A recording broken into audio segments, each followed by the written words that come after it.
Tout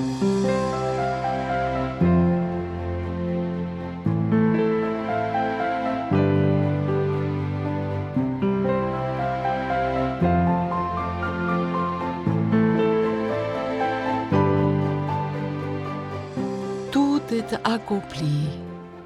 Quelle délivrance de pouvoir dire cela, surtout quand la tâche a été ardue.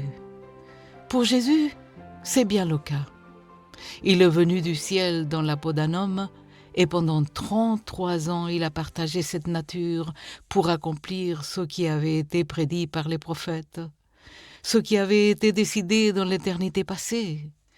Venir réaliser ce qui était nécessaire pour qu'enfin nous puissions faire la paix avec Dieu, parce que nos péchés pouvaient être payés désormais. Oui, il est venu pour payer à notre place.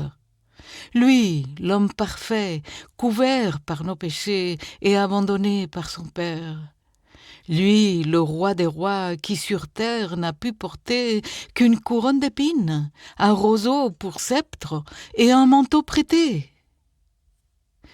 Tout est accompli. Les prophètes avaient préparé le peuple pour cela. Et tout avait été écrit pour que personne ne puisse dire qu'il n'est pas celui qu'il dit qu'il est, le Sauveur du monde. Quelle fidélité! Souffrir tant pour nous. Quel soulagement de pouvoir dire à la croix « Tout est accompli » au moment même où il subissait les douleurs épouvantables des clous enfoncés dans ses mains et ses pieds.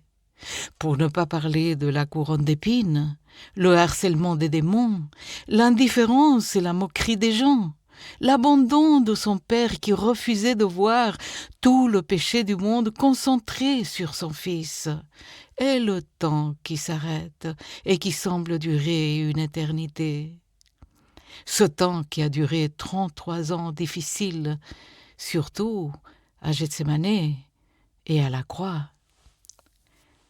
Jésus peut s'écrier « Tout est accompli » parce qu'il sait qu'il ne lui reste qu'un dernier souffle sur cette terre, puisqu'il a déjà réalisé tout ce qu'il venait accomplir. Et grâce à son sacrifice et au fait que la mort n'a pas pu le retenir, si nous le voulons et l'acceptons, il nous sauve pour l'éternité.